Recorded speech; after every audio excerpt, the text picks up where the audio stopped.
My name is Olivia Carter. I am 34 years old. I serve as a United States Army intelligence officer. Just take notes, my brother mocked me at the peace talks in the DMZ. The room held cold air and hot lights. Flags stood behind lacquered tables. Translators waited behind microphones. Aides clutched folders. Security watched the floor. I kept my face neutral and my hands still. Across from me, the opposing general placed both palms on the table. His index finger began to tap. The rhythm was too disciplined to be a tick. Short, short, long, a breath, long, short, short. I translated without thinking. Morse, camera, west wall. I leaned toward our 4-star general. I let the words out in a thread. Stay calm. Hidden camera. He did not look at me. He asked for a recess with a voice that did not waver. The request moved through 2 languages and 3 headsets. The general finally turned. He stared at my brother. Ethan's mouth flattened. His eyes dipped. Something in his posture failed. The thought rose clean as a blade. Why would it be my brother? Later, the caption in my head would read, "Just take notes. My brother mocked me at the peace talks in the DMZ." But I saw the enemy general tapping his fingers. It was Morse code. I whispered to our 4-star general, "Stay calm, hidden camera." The general froze. He stared at my brother. My brother's face collapsed, because I had found his treason. But in that room there were only movements to measure.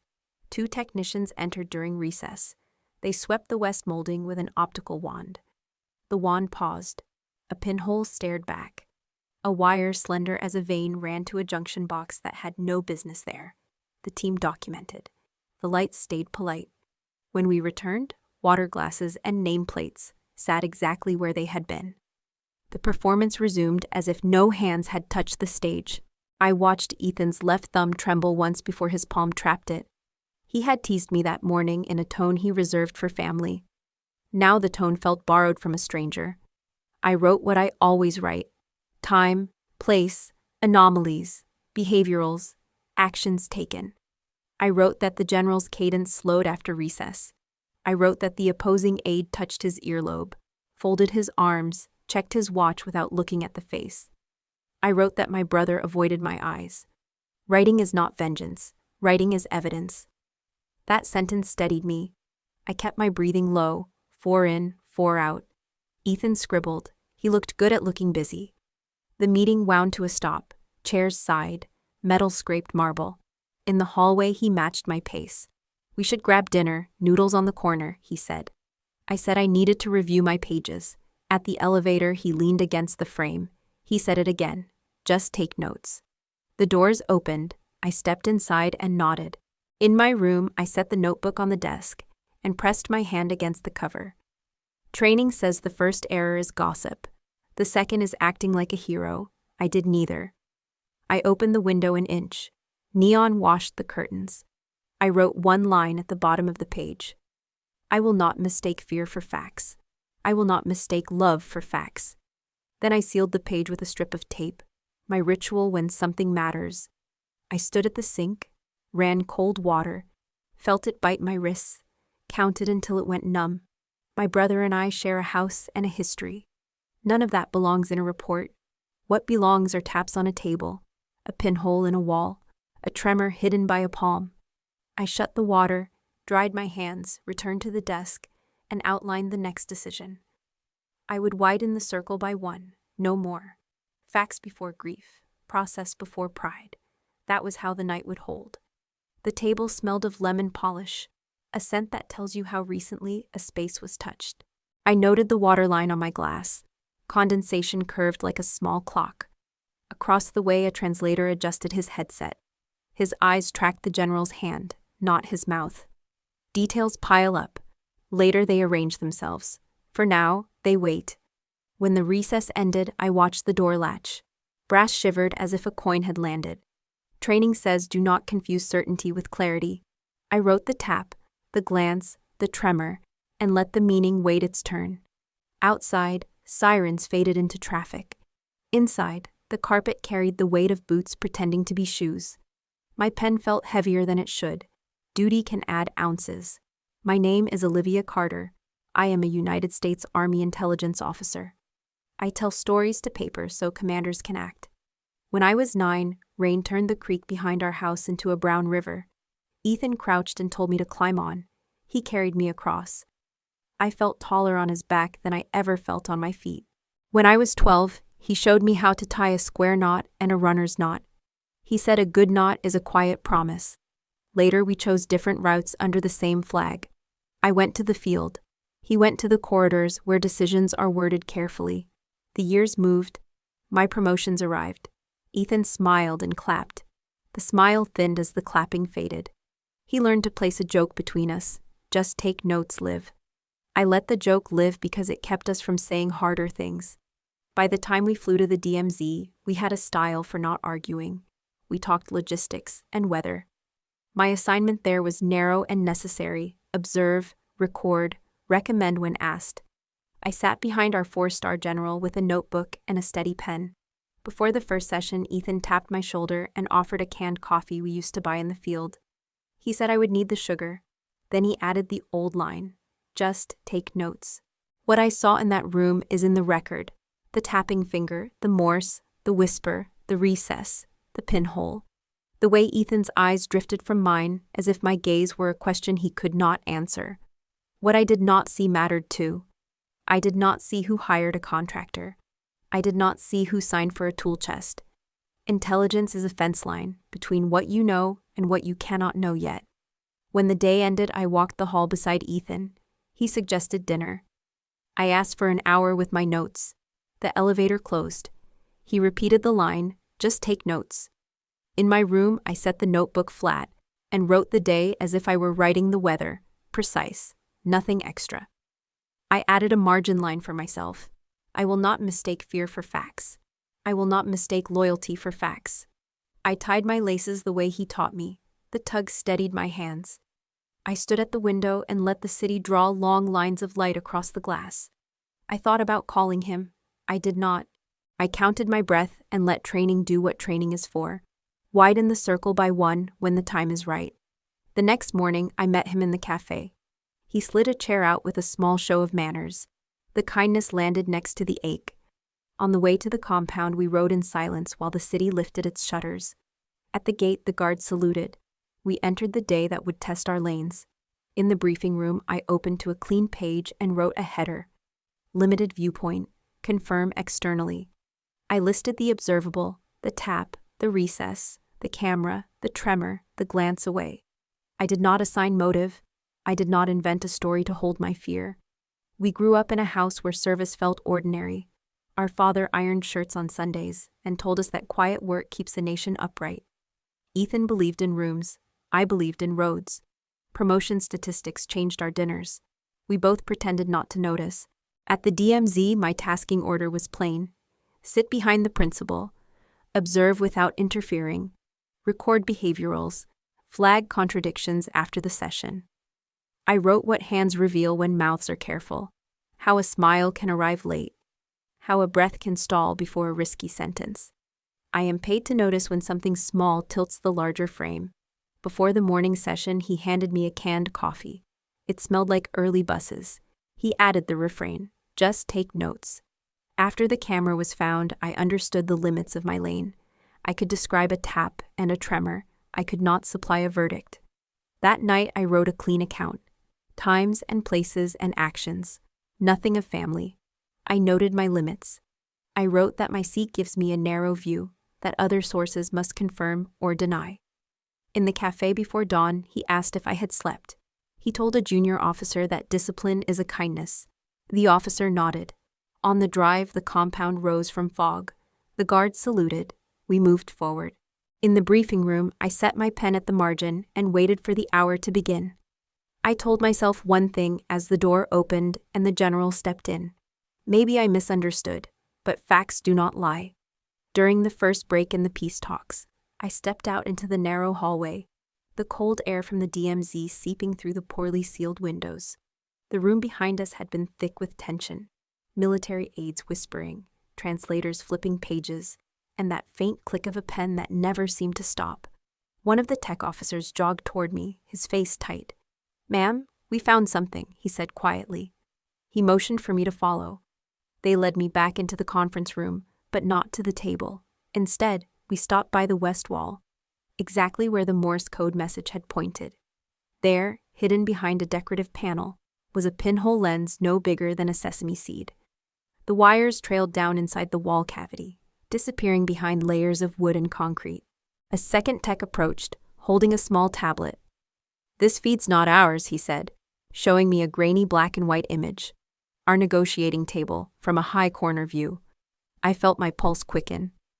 "Who had access here last night?" I asked. The lead tech tapped on his tablet. Entry logs show a subcontractor badge. Name, Tara Nguyen, civilian contractor. Accessed at 23:14 hours, stayed for 12 minutes, no scheduled work order. I knew Tara by sight, slim, quick-moving, often blending into the background with her toolkit and calm demeanor. She'd been around for weeks, fixing minor electrical issues. But late-night unscheduled access at the DMZ was a red flag no one could ignore. I turned and scanned the break area. Ethan stood near the coffee table, speaking with a South Korean liaison. His posture was relaxed, but his right hand kept turning his wedding band in slow circles, a tell. He did that when he was under pressure, a habit he'd never broken since our academy days. My mind flashed back to when we were kids, at a cadet summer program before either of us had officially enlisted. I'd been the smallest in our platoon, and some of the older boys thought it was funny to shove me around during field drills. Ethan had stepped between us without hesitation, taking the shove for me. Later that night, he'd sat beside my bunk, teaching me how to lace my boots the real way. "You don't need anyone's approval, Liv," he'd said. "Just do your job and do it better than they ever could."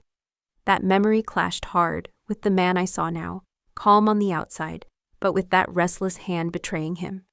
The Ethan I knew would never betray his uniform, never betray me, but the Ethan I was looking at was standing 10 feet away from a wall that held a spy camera, one I'd been warned about by an enemy general's coded signal. I told myself there had to be another explanation. Maybe Tara had her own reasons.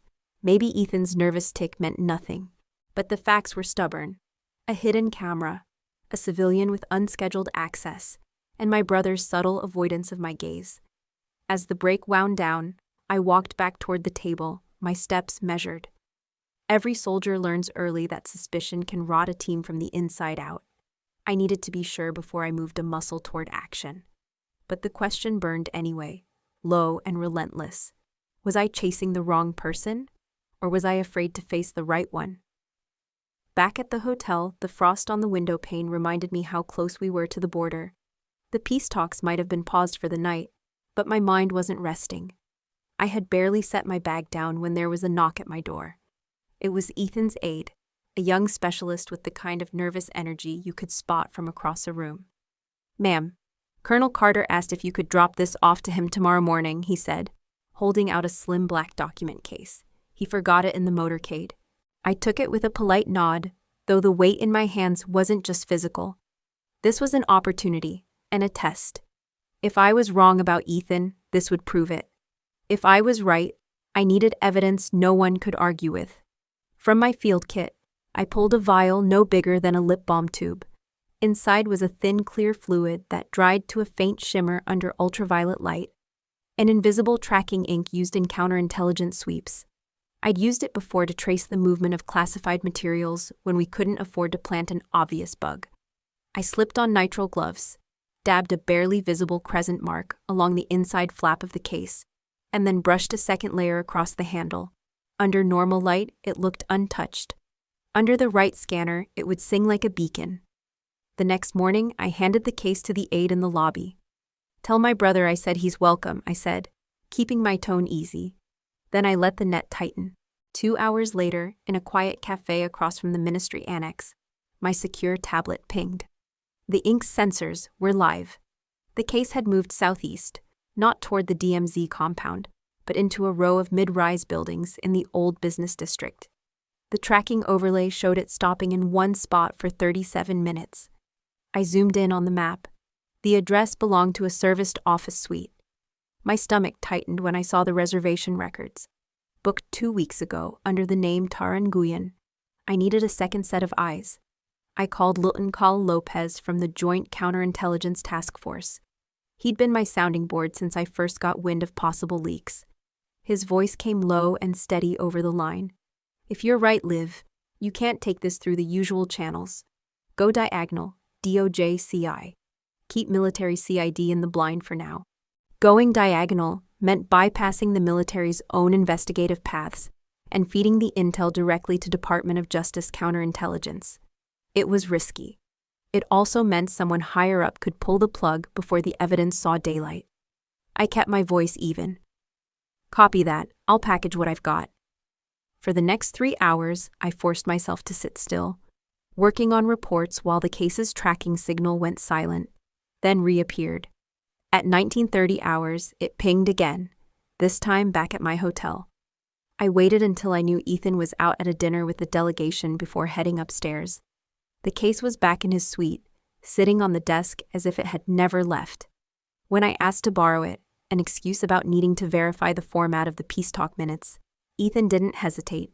Sure, Liv, just bring it back before morning. Inside my room, I scanned the case under UV light. The ink was intact, but I noticed something else. Every sheet inside had been restacked with the kind of precision you only see in training manuals. No bent corners, no shifted alignment. Too perfect. In the field, that level of order was never accidental. Someone had handled these documents carefully, not just to read them, but to make it look like they'd never been touched. That was my spike. Not enough to convict, but enough to know this wasn't just about a forgotten briefcase anymore. Lopez met me in the dim-lit comms room 2 floors below the main conference hall. The space smelled faintly of solder and dust, its walls lined with racks of secured routers humming at a steady pitch. He closed the door behind him, sliding the lock with a practiced flick, and placed a folder on the table between us. Inside was the framework for what he called a logistics ghost, a believable but entirely fabricated movement plan for a supply convoy that, if intercepted, would be too tempting to ignore. We built it line by line, times, coordinates, cargo descriptions. Enough truth to look legitimate, enough fiction to sink anyone who acted on it. I inserted subtle irregularities, a departure time that would make no operational sense unless someone had a back channel to smooth the way. A payload description that was mundane to outsiders but highly sensitive to anyone tracking certain defense contracts. Lopez smiled without humor. If they bite, we'll see the ripple in hours. The challenge wasn't making the bait. It was placing it somewhere Ethan and Tara could plausibly find it, without suspecting we were watching. Too direct, and it would reek of entrapment. Too obscure, and it might never cross their paths. We settled on a temporary email account tied to a rarely used liaison address. It was technically a planning overflow inbox, one that existed for low-priority updates that didn't fit into primary channels. Ethan had access through his clearance. Tara, through shared workspace permissions. Neither could open it without leaving a trace. I typed the email myself, keeping my breathing even. Updated movement sequence, for review, sat in the subject line, bland enough to disappear in a busy morning's traffic. In the body, I wrote 2 short paragraphs in the clipped functional style every logistics officer learns.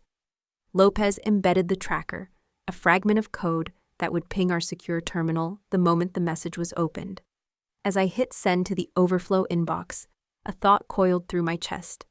If I'm wrong, I've just set a fuse that will burn straight back to my own family. We didn't have to wait long. 3 hours later, in the middle of the second session, my secure phone pulsed once against my leg. Not a message, an alarm. I kept my face still, my pen moving across the notepad. Lopez's voice came through my earpiece with controlled precision. Olivia, the ghost file just got opened. Logging origin now. I noted the time in the corner of my page, pretending to jot a name from the discussion. My pulse climbed, but I forced my breathing into the same slow rhythm I used during weapons qual. Across the table, Ethan was leaning back, one ankle over his knee, a pen tapping against his notebook in an absent pattern. Tara sat angled slightly away, her hand resting on her phone under the tablecloth. Source? I whispered, lips barely moving. Lopez came back after a pause that felt like a full rotation of the earth. Accessed from a terminal in the shared liaison office, 2 active users in the room at the time, Taran Guyan and your brother. The words landed like ice water down my spine. My pen paused mid-stroke. I forced it back to motion before anyone noticed. A flicker of memory surfaced, the way Ethan had looked at me across the dinner table last Thanksgiving. His smile too quick to fade when I asked about his work. I wanted to look at him now, to catch some micro-expression that would make this clean in my mind. But training overrode impulse. I kept my gaze on the notepad, my ears on the room, my awareness split between the negotiation and the silent detonation happening in my chest. Lopez's voice again, lower this time. We can lock this down now, or we can watch for a follow-on action. Your call. If I ended it here, the case would go to review with what we had. Strong, but not irrefutable. If I waited, we risked losing control, but we might see exactly where the information traveled. In my head, the thought whispered again. If I'm wrong, this is the kind of trap that destroys trust forever. I imagined the look on my mother's face if she learned I'd set bait for Ethan. I imagined the sound of the handcuffs if I was right. I want the follow-on, I murmured. Copy. We'll maintain passive surveillance, Lopez said. But be ready, this could move fast. I slid the pen back into its groove and closed my notebook like nothing had shifted. On the surface, the meeting went on. Maps unfurled, phrases translated, agreements in principle forming. Beneath it, a line had been crossed, and there was no stepping back. I didn't look at Ethan. I didn't have to. Somewhere deep in my bones, I felt the weight of what was coming, and I knew that whichever way this ended, nothing between us would ever be the same. The day began under a slate-gray sky, the kind that pressed low over the rooftops and made every sound carry farther than it should. By 0400, the Joint Command Post was live. Screens glowing, coffee cups steaming, the low murmur of voices in 3 languages weaving a taut net of coordination. DOJ's counterintelligence cell had the lead, but CID, NCIS, and the Korean National Police each had a piece of the board. Every move had been argued, refined, and signed off. Now it was execution. I rode in the back of an unmarked surveillance van, its windows darkened and interior stripped down to comms gear and hard benches bolted to the walls. Through the feed on the center monitor, I could see the warehouse district outside Busan waking slowly, forklifts clattering in the distance, gulls riding the drafts above the harbor. The target location sat 2 blocks ahead, a mid-sized storage facility with a faded blue sign and a habit of receiving more traffic at night than during the day. 2 other unmarked sedans were positioned in the grid around it, no more than 2 streets away in any direction.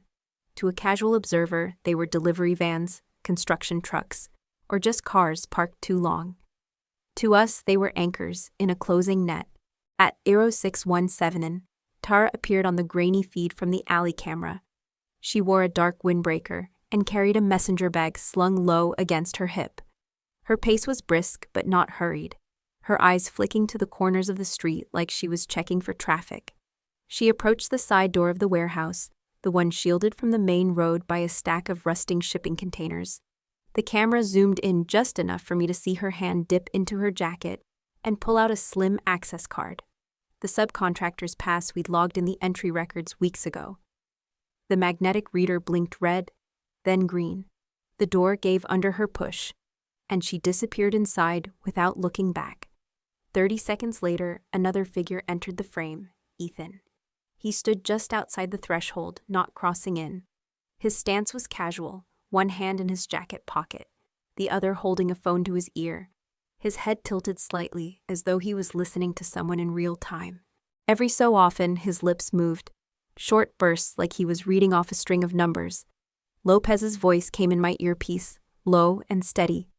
Audio confirms, coordinates. He's feeding the drop location to the buyer. My grip on the edge of the bench tightened until my knuckles ached. I could almost hear the cadence of his voice in my head, even through the muffled transmission.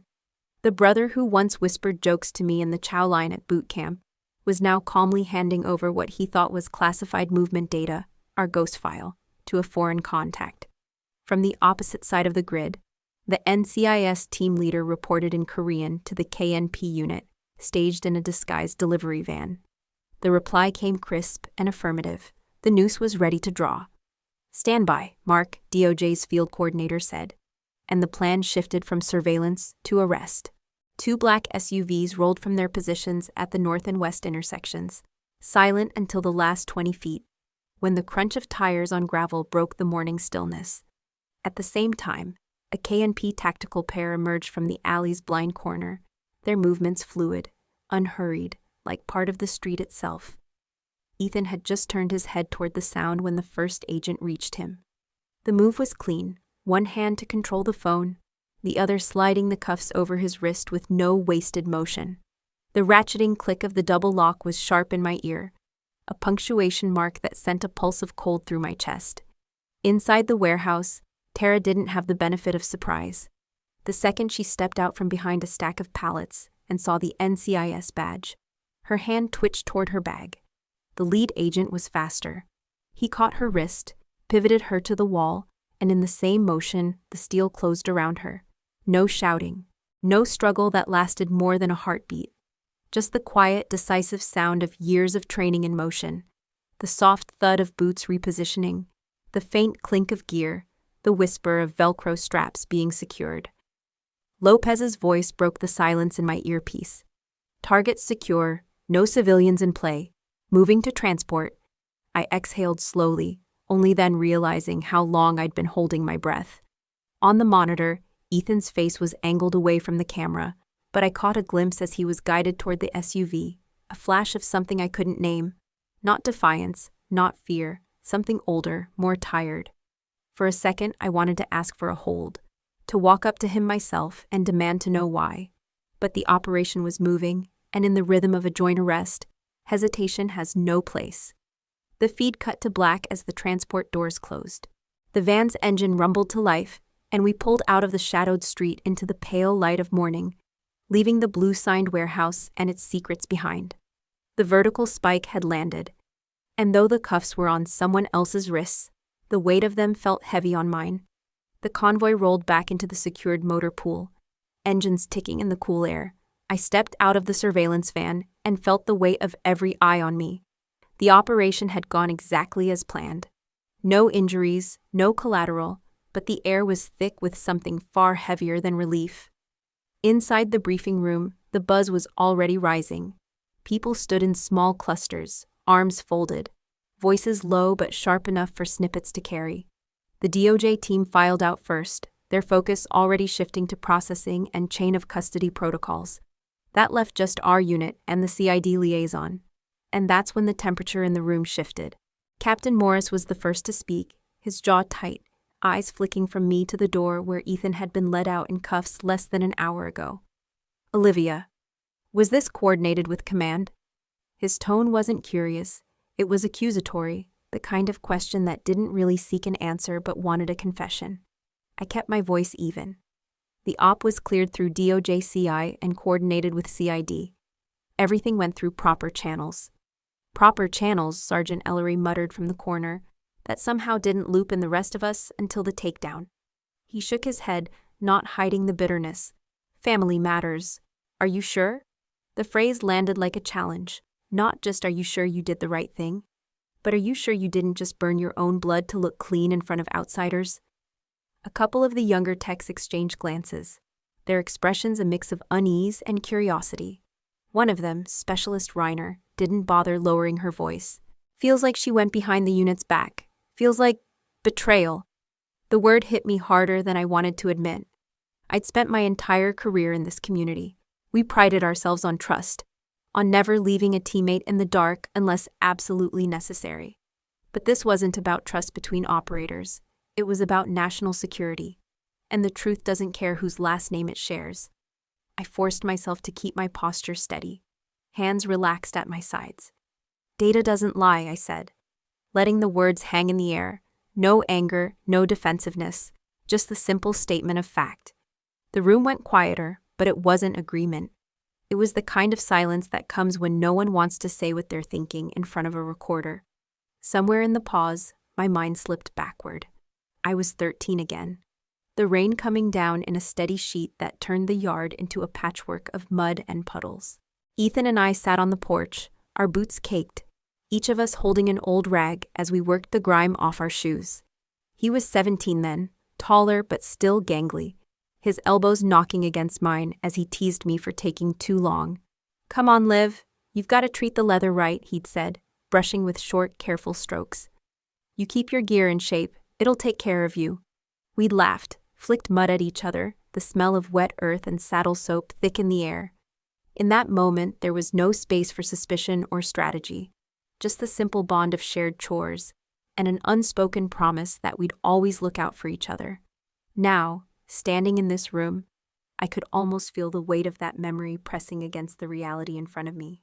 That boy on the porch wouldn't have handed over sensitive movement data to a foreign contact, but the man in the alley outside the warehouse had. Morris stepped closer, lowering his voice just enough that it was still audible to those nearby. "You know this is going to follow you, right?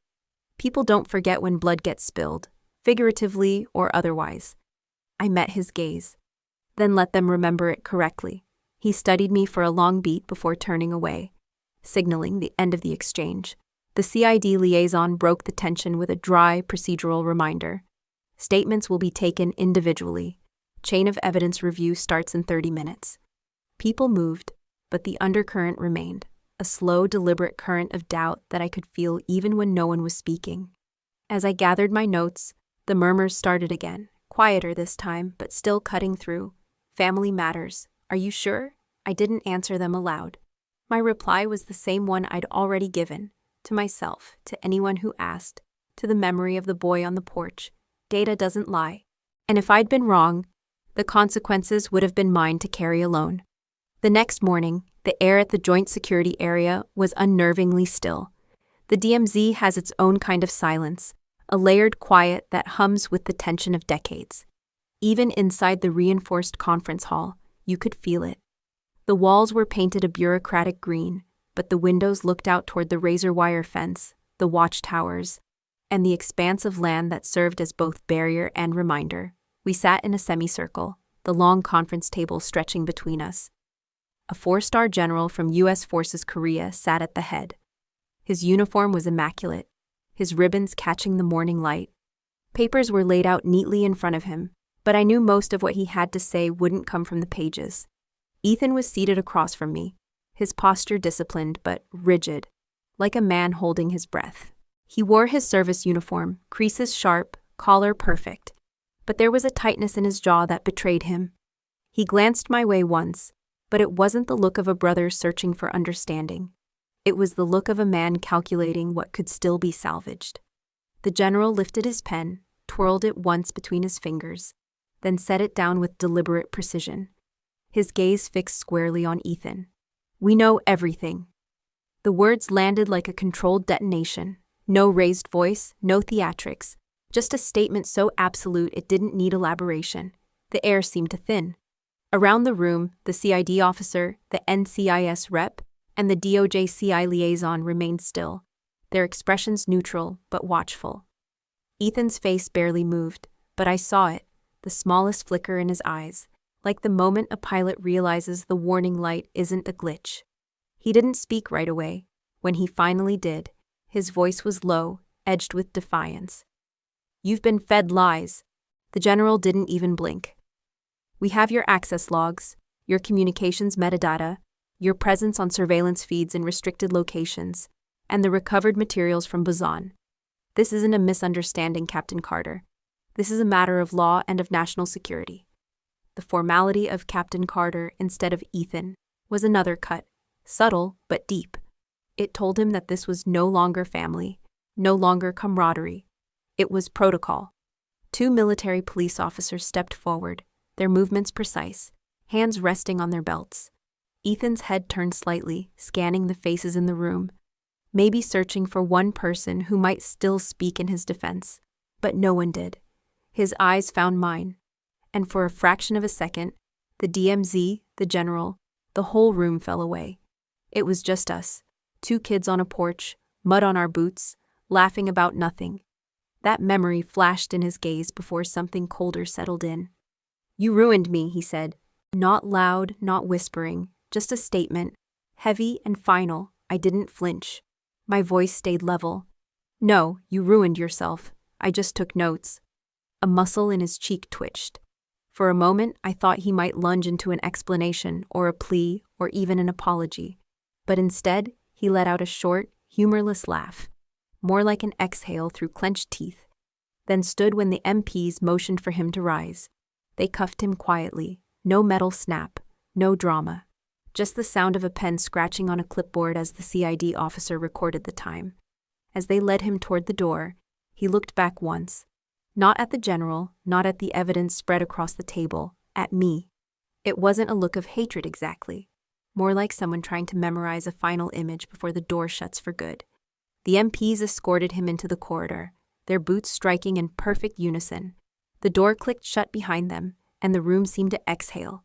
The general leaned back slightly, scanning the faces around the table. This concludes the internal phase of the operation. From here, military justice will proceed according to statute. Captain Carter will be remanded to legal counsel. He paused, as if to let the reality settle in. Dismissed. Chairs scraped softly against the floor as people rose. The DOJ liaison gave me a small nod, not congratulatory, not sympathetic, just an acknowledgement that the job was done. I gathered my notebook, the same one that had held weeks of careful observations, dates, and times. The same one that would now be evidence in a trial I never wanted to see happen. Outside, the air was crisp, carrying the faint scent of pine from beyond the fence. I could see the MPs walking Ethan toward a waiting vehicle, their silhouettes framed against the stark lines of the DMZ. I didn't watch him get in. I'd already seen enough endings to know when to turn away. They placed me in a viewing room, divided from interrogation by a one-way pane, a sheet of glass that turns people into shadows until the light shifts and reminds you they are only human. Ethan sat at a metal table, wrists free, posture squared, a cup of water leaving a damp ring on gray paint. Tara was down the corridor with a different team and a separate recorder. DOJ led. CID took notes. An NCIS counsel watched the clock and the chain of custody. The first hour was procedural. Counsel confirmed rights. The mic light turned red. The interviewer built a timeline from badge swipes, camera stamps, and call logs. Ethan answered in clipped phrases. Yes, no, not to my knowledge. Then finally, I will explain. His voice was low, not broken. Measured like a man unpacking a bag he crammed the night a storm hit. He started with the debt. 2 years earlier, he bought into a private placement from a graduate school friend, a logistics startup promising guaranteed returns from government contracts that never materialized. When the market tightened, the friend vanished. The debt did not. He refinanced a condo, surfed balances between cards, told no one because pride is a quiet architect that builds rooms without windows. Tara entered 6 months later, not through a mystery parking garage, through a standard briefing rotation. She noticed he fielded calls through lunch, that he stared at spreadsheets after hours. She brought coffee and a contact who could restructure obligations. She used the word bridge. She called it temporary. The first payment arrived on the same day a collector threatened suit. He promised himself he would repay after the next promotion. He promised himself the storm would pass. Then came the ask. Nothing sensitive, she said. Just background on routine schedules, so her team could anticipate support load. No names, no sources, nothing that would hurt anyone. He sent one calendar extract and waited for the floor to open. It did not. The next week, she asked for a redacted movement memo. She sent a template. He clipped 3 lines and told himself he had shared nothing an ally could not infer from public chatter. He said the sentence he never should have said. It was not important. The interviewer let that sit, then slid photographs across the table. Ethan at the warehouse threshold with a phone to his ear. The subcontractor badge log under Tara's name at 23:14 hours. The preserved email from the overflow inbox with the ghost file. He rubbed the bridge of his nose. He did not deny. He said the asks kept moving, each time small, each time only once more, each time paired with a payment labeled consulting. Each time the knot pulled tighter. Through the glass, I watched his hands. He held them flat. Now and then his thumb twitched toward his ring and stopped halfway, as if even habit had learned to be ashamed. Asked why he continued, he said the truth I hoped and feared to hear. I was afraid, and I believed I could thread the needle and step away clean. Counsel pressed for mitigation. He did not paint Tara as a movie villain. He called her precise and patient, kind in the way predators are kind when they want you calm. She never threatened. She never had to. The debt spoke in a voice he could not ignore. Asked if he considered reporting, he said he drafted an email and deleted it. That he rehearsed the sentence in the mirror and could not carry it past his teeth. They asked about me. He stared at the glass. He knew how these rooms work. He knew I was there. He said he never aimed harm at me, that he steered around my projects, that he kept his sin narrow to keep me clear. He exhaled and said the line I will hear in every quiet room I enter. I thought I could shield her by being careful while I fell. When DOJ paused the session, a marshal set a blank page and a pen in front of him. Ethan wrote without lifting his eyes, then signed. He told the agent the note was for his sister, if permitted. The page came to me through a chain of hands, evidence first, then personal. Under fluorescent light, I read numbers and dates and names. No excuses. Near the end, he wrote one sentence that was not a datum. I hope you run faster the moment you feel the knot start to cinch. The porch returned. Muddy boots, the rag, the way he once said a good knot is a quiet promise. Now the promise had inverted. A warning sent backward through time. The team resumed. Ethan cooperated. I listened. Truth held. Lopez found me in the corridor outside the secure conference room, his expression carrying that tightness I'd come to recognize. A mixture of duty and the awareness that the next few minutes would leave a mark. He held a sealed evidence envelope, thick enough to be more than a single page, light enough that it couldn't be anything but paper. From Ethan, he said quietly, cleared for you to read, under chain of custody. You'll need to sign for it. Inside, there was a letter in his handwriting, precise block print, the kind we were both drilled on years ago in field reports. The date at the top matched the morning after his formal statement. No greeting, no soft entry. Just the first line. I take full responsibility for the breach and its consequences. My eyes moved down. He detailed the route of the funds, each intermediary account, every shell transfer, the foreign clearinghouse that funneled the payments. It wasn't a confession written for sympathy. It read like an after-action report intended to leave no gap for interpretation. Midway, he named the intermediaries, all spelled correctly, dates cross-referenced with wire timestamps. He circled in on the conduit, an account held under a minor corporation registered in Singapore, nominally for trade in machine parts, in reality a pass-through for Terra's network. I'd seen fragments of that name in DOJ intel reports. Now it was here, spelled out in a way that met evidentiary standard. Then the paragraph that shifted the air in my lungs. The junior analyst I tasked with compiling the redacted memos acted under my direct orders and with incomplete information. She did not know the end user. I request she be granted immunity from prosecution and disciplinary action. It was the one line where his letters looked heavier, as if he had pressed harder into the paper. There was nothing about forgiveness for himself, nothing that resembled a plea for me to see him differently. The closest he came to personal was in the final section. I ask only one non-operational favor. Keep our mother's name out of the record. She has no part in this. She doesn't deserve to read her name in connection with this in the papers. I could picture him writing that, the way he used to guard any mention of her, even in casual conversation. I read it twice before looking up. Lopez stood a pace back, giving me space, but watching for the signal to either return the letter to evidence or let me carry it to the next step. He gave this willingly, I asked. Lopez nodded. No counsel push. Said it was his last way to make something right. I signed the chain of custody form, my pen scratching over the page in the sterile quiet. When Lopez handed me the acknowledgement sheet for the enclosed intel, my hand didn't hesitate. I wrote my initials and then my full signature on the formal declaration, confirming I had received, reviewed, and verified the contents for operational use. That signature was the trigger that allowed the immunity clause for the analyst to be processed. The decision wasn't tactical, it was moral. That young analyst's career, and possibly her life, would have been dismantled by a prosecution she didn't earn. Ethan's request was the only part of the letter that sounded like the boy who once passed me his gloves during a freezing drill, saying he could handle the cold better. The vertical spike came in that moment, sharp, unexpected. the kind that doesn't fade when you exhale.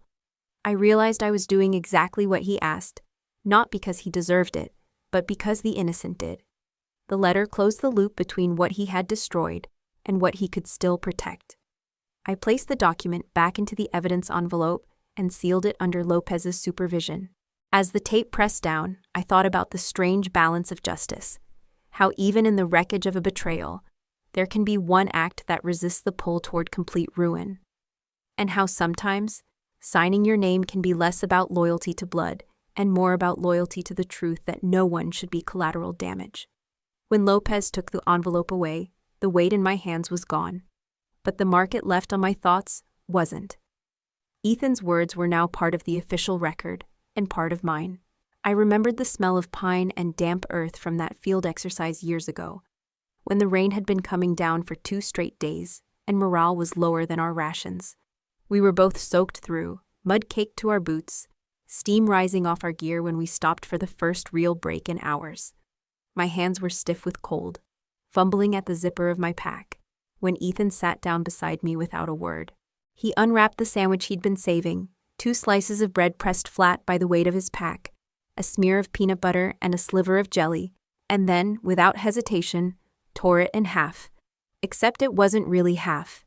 He handed me the larger piece, the one with the thicker spread, the one he'd instinctively kept warm against his chest. "You need it more," he'd said, as if my exhaustion was somehow more important than his own. I remember chewing slowly, feeling the grit of sand between my teeth, knowing that the gesture was more than calories, it was solidarity. In those moments, kindness felt like armor against the cold. That memory rose up now, uninvited but unshakable, as I sat alone in the temporary quarters after reading his letter. The Ethan in that memory didn't fit neatly with the Ethan who had just detailed offshore accounts for an espionage investigation. They were both real, and that was the hardest truth to hold. A person can be capable of both the gesture that keeps you warm in the rain and the decision that puts your career and lives at risk. We like to think in absolutes, good or bad, loyal or treacherous, but service teaches you early that absolutes are a luxury. Most people live in the middle ground, their better selves wrestling with their worst impulses. Ethan had been my ally in mud and cold, my rival in the firing range, my quiet competitor in mission planning. He had also crossed a line that couldn't be uncrossed. Those things weren't contradictions. They were coexisting facts. I leaned back in the chair, letting the memory and the present blur together. I could still see him under that tree, rain dripping from the brim of his cap, pushing the bread into my hand. I could also see him across the table at the DMZ meeting, eyes flat when he said, "You ruined me." Both images were honest. Both were him. Understanding that didn't make the betrayal easier. It didn't soften the consequences or erase the damage. But it stopped me from reducing him to a single act. In the field, we were taught to gather every piece of intel before making a judgment. This was the same, intel of a different kind. The file on Ethan Carter contained both the man who shared his last meal and the man who shared classified data with the wrong hands. The acceptance came slowly, like cold seeping through gloves. I didn't forgive him. Forgiveness wasn't what this was. It was an acknowledgement that the past we had didn't vanish just because of the future he chose. I could carry both without letting one erase the other. That balance, recognizing the full weight of his actions while holding on to the truth of who he had also been, was the only way forward that didn't twist me into something smaller. By the time I stood, the rain memory had faded back to where it belonged, not erased, just placed beside everything else. In my line of work, clarity often came from recognizing patterns. The pattern here was human, complexity, contradiction, and the capacity to be both the shelter in a storm and the storm itself. I could live with that truth, even if I couldn't change it. 6 months later, the dust had settled enough for me to make the request I'd been holding on to since the final report closed. I walked into my commanding officer's office with the form already signed and the words already prepared. I was stepping away from foreign liaison work, not because I couldn't do it anymore, but because I knew the cost of staying. Every time I sat at a table across from a potential partner nation, I would hear echoes, Ethan's voice, Tara's careful pauses, the weight of what had happened in Busan. It wasn't hesitation, it was clarity. The reassignment came quickly. I moved to a quieter corridor of the base, where the offices overlooked a gravel training yard instead of a secured parking lot. My new role was focused on training tactical observation for humanitarian negotiation teams, a skill most people underestimated until they needed it. It meant fewer diplomatic dinners, fewer classified handoffs, and more time in the field with people who were still learning how to see, really see, what was happening around them. On my first day in the new position, I arrived before dawn. The air was sharp with winter cold, the kind that burned your lungs and made you grateful for movement. I set up the yard with a few staged scenarios, actors moving in and out of view, subtle hand gestures to signal intent, the kinds of tells you'd miss if you were busy looking for the obvious. The recruits arrived in pairs, most of them younger than I'd been when I first met Ethan. Their eyes were alert, but their movements betrayed the inexperience of people who had yet to learn that observation isn't about staring, it's about noticing. Halfway through the session, one of the newer recruits tripped on the loose gravel while trying to keep his eyes locked on his subject. He muttered a curse, and I called him over. From my gear bag, I pulled out a pair of worn tactical boots. They weren't mine. They were a training pair I'd kept aside for moments like this. Heavy enough to anchor you, flexible enough to move fast. I handed them to him without explanation at first, watching the confusion on his face. Then I said it. The same words Ethan had once used in a moment that had nothing to do with betrayal or classified files. You want to be able to run faster when you feel the rope start to tighten. I didn't explain the rope. I didn't need to. The lesson was about awareness, knowing the difference between standing your ground and recognizing when the ground beneath you is no longer safe. The recruit nodded, not fully understanding but storing the phrase away like a riddle. That was fine. Some lessons take time to land. I watched him lace the boots, his fingers quick but deliberate, and I thought about how knowledge passes forward in ways we don't always control. Ethan's words had reached me in one context, and now we're moving on in another, stripped of their original weight, but still carrying their truth. The rest of the session flowed easily. I moved between groups, pointing out missed details. A shadow in the wrong place, a repeated gesture that wasn't nervousness but signal. A shift in stance that meant someone was ready to leave before the conversation was over. Observation was never about just one sense. It was about connecting all of them into a map you could trust. By the time the recruits left, the yard was quiet again. Boot prints scattered in looping, messy trails across the gravel. I stood there for a moment, breathing in the cold, feeling the absence of the tension that had defined my last year in liaison work. It wasn't freedom exactly, but it was a different kind of service, one where I could still protect the mission without carrying the constant burden of second-guessing the people beside me. As I locked up and headed inside, I realized I wasn't leaving Ethan behind. I was simply putting him where he belonged. Part of the history that shaped how I teach, how I notice, and how I decide when to stay and when to run.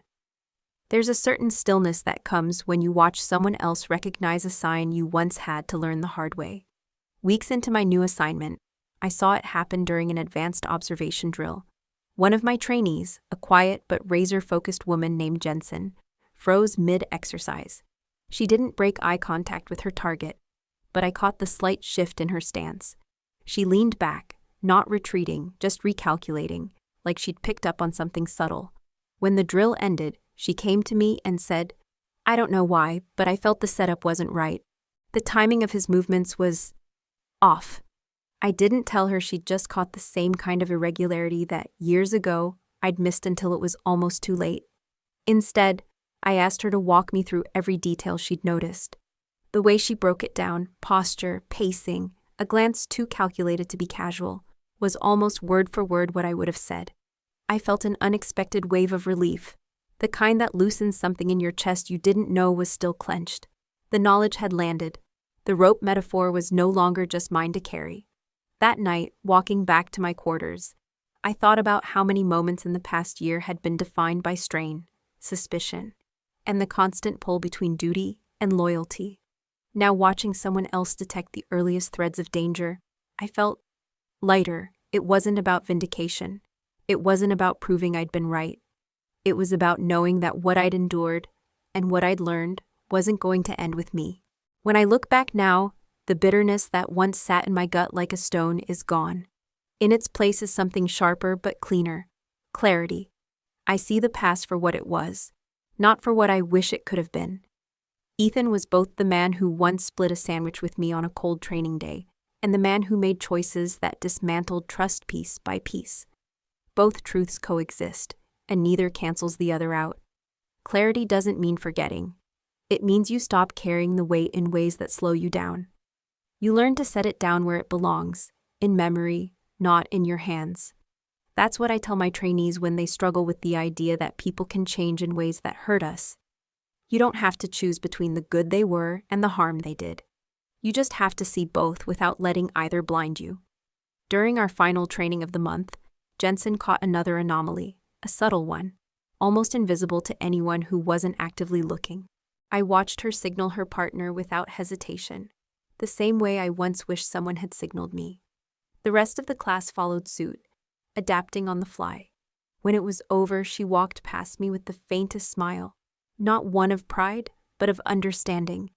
That was the moment the circle closed, not because my work with her was done, but because I knew the cycle of awareness was alive and moving forward. I left the yard that day without the familiar knot of tension in my shoulders. No lingering what-ifs, no mental replay of past failures. Just a steady, unshakable knowledge that I had passed something on that could keep someone else from standing where I once stood. On the wrong side of a tightening rope, too late to move, and for the first time in a long while, that felt like enough. I keep my old leather-bound notebook in the bottom drawer of my desk, tucked beneath a stack of blank training logs. The cover is worn to a softness that only years of handling can give. The corners rounded, the spine barely holding together. It has been my constant companion through deployments, negotiations, investigations. Everywhere the job took me, the notebook came too. That morning, after the last training cycle ended, I pulled it out for the first time in months. The pages smelled faintly of dust and faint ink. My handwriting, jagged from cramped conditions or smoothed from quiet rooms, traced the arc of years I can't quite believe I lived. I turned to the very last page, the one I'd left empty on purpose, knowing I'd someday have something final to add. The last entry before the blank space read, "Traitors always think they're the smartest in the room." I remember when I wrote it, after one of the longest days of my career, sitting alone in a dim office with only the hum of a desk lamp for company. It had been a cold truth, sharpened by betrayal and made heavier by the face attached to it. Back then, I thought that line was the closest thing I'd ever get to closure. But staring at it now, I felt something shift. The sentence was still true, but it wasn't the whole truth. I picked up my pen and in a slower, steadier script, added beneath it, "But sometimes, they're also the ones who once carried you across the river." The ink bled slightly into the page, like the words wanted to root themselves deeper than the surface. I sat there a long time, letting the two sentences sit together, the condemnation and the concession. The contradiction was real, and it didn't cancel itself out. Ethan had been both, and that was the lesson I needed to leave in my own hand, that we don't erase the past, but we can choose not to let it poison what comes next. I closed the notebook, my thumb resting for a moment on the cover before sliding it back into the drawer. In my line of work, the temptation to live in absolutes is strong. Us versus them, right versus wrong, loyalty versus betrayal. But people don't fit neatly into boxes, and neither does the truth. Holding both sides without letting either one swallow the other, that's harder. That's the real work. Before we say goodbye, I want to leave you with the same thought I left my trainees that day. You cannot rewrite the past. You cannot undo what was done, or make someone into the version of themselves you needed them to be. But you can stop the past from deciding your future. That power is always yours, even when it doesn't feel like it. I thought of the people who'd come and gone in my life, the ones who'd stood beside me in mud and fire, and the ones who'd quietly pulled threads loose until the whole fabric came apart. Both had shaped me, both had made me sharper, more aware, more intentional. And if you're watching this, wherever you are, whether it's a quiet morning with coffee in your hands or a late night where the room feels just a little too still, I hope you remember this. Sometimes the miracle doesn't come crashing through your door. It waits quietly, patient, until you're ready to open your heart again.